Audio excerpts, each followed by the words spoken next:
Hi అండి. నమస్తే. ఇదొచ్చేసి మొన్నటి బ్లాగ్ అండి. మొన్న లంచ్‌లోకి చెనిక్కాయల చట్నీ, ఇంకా లంచ్ తర్వాత తాగడానికి బాదం మిల్క్ అయితే చేశాను. కాకపోతే ఇదేం కాంబినేషన్ రా అనుకోకండి. లంచ్ అయిపోయిన తర్వాత 3:00 కల్లా మనం ఏదైనా స్నాక్ తీసుకుంటాం కదా! ఆ టైంకి బాబుకి ఇవ్వడం కోసం అని చెప్పి బాదం మిల్క్ చేశాను. ఫస్ట్ అయితే చెనిక్కాయల చట్నీ చేశానండి. అంతే ఇంకేం చేయలేదు లంచ్‌లోకి. రసం ఉండింది. ఇంకా చెనిక్కాయల చట్నీ, రసం 2 కూడా సరిపోతాయి. ఫస్ట్ అయితే బాదం మిల్క్ చేసి పెట్టేస్తున్నాను. లంచ్ తర్వాత తింటే ఫ్రిడ్జ్‌లో పెట్టుకొని చల్లగా తాగొచ్చు కదా అని చెప్పేసి ఫస్ట్ అయితే బాదం మిల్క్ చేస్తున్నా.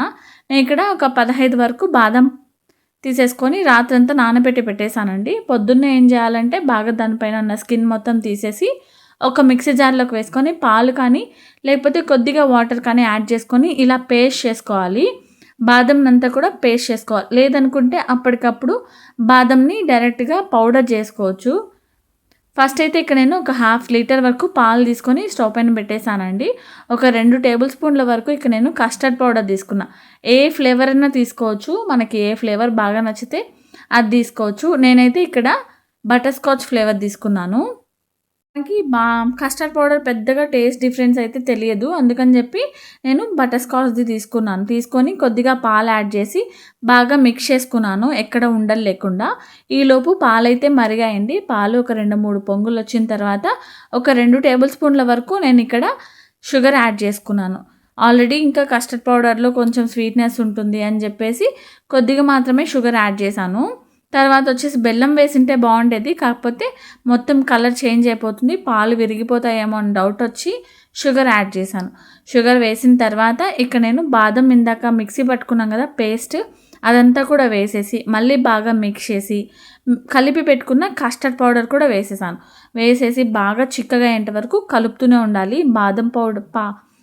బాదం పేస్ట్ ఇంకా కస్టర్డ్ పౌడర్ బాగా చిక్కబడింది కదా! ఇంకా అడుగంటేస్తుందని చెప్పేసి కలుపుతూనే ఉన్నాను. బాగా మిక్స్ చేసుకోవాలి. ఒక 2 పొంగులు వచ్చిన తర్వాత చూడండి, ఒక 10 నిమిషాలు బాగా మిక్స్ చేసిన తర్వాత బాగా చిక్కగా అయిపోతుంది. అప్పుడైతే స్టవ్ ఆఫ్ చేసేసి నేను ఒక బౌల్లోకి తీసి పక్కన పెట్టేశాను.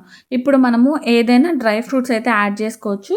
నేను పైనుంచి మంచిగా సన్నగా కట్ చేసిన బాదం ఇంకా జీడిపప్పుని బాగా సన్నగా కట్ చేసుకొని ఫ్రిడ్జ్‌లో అయితే పెట్టేశాను. ఒక 3 అవర్స్ తర్వాత తాగేయడమే. చాలా చల్లగా అయిపోతుంది. బాగుంటుంది. సరే, ఇంకా చట్నీకి చేస్తున్నాను లంచ్‌కి అని చెప్పేసి ప్యాన్‌లోకి ఒక కప్పు వరకు నేను శనగగింజలు తీసుకున్నాను అండి. శనగగింజల్ని లో ఫ్లేమ్‌లో పెట్టి గింజ లోపల వరకు వేగేంత వరకు ఫ్రై చేసుకున్నాను. ఇప్పుడు ప్యాన్‌లో నుంచి గింజలన్నీ కూడా తీసి ఒక ప్లేట్‌లోకి తీసి పెట్టేశానండి. ఈలోపు అది చల్లారిపోతుంది. ఇంకా అదే ప్యాన్‌లోకి ఒక 4 ఎండుమిర్చి, తర్వాత ఒక టేబుల్ స్పూన్ వరకు జీలకర్ర వేసుకొని దాన్ని కూడా మంచిగా ఫ్రై చేశాను. ఫ్రై చేసి దాన్ని కూడా తీసి మళ్ళీ ఒక ప్లేట్‌లోకి తీసి పెట్టేశాను. ఇప్పుడైతే రైస్ కూడా పెట్టేశానండి. ఇంకా అన్నం కూడా పెట్టేశాను. శనగగింజలైతే బాగా చల్లారిపోయినాయి. శనగగింజల పైన మంచిగా పొట్టు తీసేసి మిక్సీ జార్‌లోకి ఫ్రై చేసి పెట్టుకున్న ఎండుమిర్చి, జీలకర్ర వేసుకున్నా. తర్వాత ఒక 4 తెల్లగడ్డలు, ఇంకా ఒక స్పూన్ వరకు సాల్ట్‌ని కూడా యాడ్ చేసుకొని కొంచెం చింతపండుని నేను ముందే నానబెట్టి పెట్టాను. మీరు పులుపు తినేదాన్ని బట్టి అడ్జస్ట్ చేసుకొని చింతపండు వేసుకొని శనగగింజలు కూడా పొట్టు తీసేసిన శనగగింజలు కూడా వేసుకొని కొద్దిగా వాటర్ యాడ్ చేసుకొని చట్నీ అయితే చేసేసానండి. చట్నీ అయితే మిక్సీ పట్టేశాను. ఇప్పుడు ఒక పెద్ద సైజు ఆనియన్ తీసుకొని బాగా ముక్కలుగా కట్ చేసి మళ్ళీ ఒకసారి పల్స్ ఇచ్చాను. ఈ గ్యాప్లో అన్నం అయితే చూసుకుంటూనే ఉన్నాను. అన్నము గెంజి వంచేసి మళ్ళీ స్టవ్ పైన పెట్టేశాను. ఇంకో 2 మినిట్స్ అయితే అన్నం కూడా అయిపోతుంది. ఈలోపు ఇంకా ఆనియన్ కూడా కట్ చేసుకున్నాను. మిక్సీ జార్లోకి వేసి మళ్ళీ ఒక పల్స్ ఇచ్చాను. అంతే అండి. మీరు ఇంకొంచెం వాటర్ కావాలనుకుంటే యాడ్ చేసుకోవచ్చు. నేను ఇంకా మిక్సీ జార్లో నుంచి తీసేసి ఒక బౌల్లోకి అయితే తీసి పెట్టేశాను. చట్నీ చాలా బాగుంటుందండి ఈ స్టైల్లో చేసుకుంటే.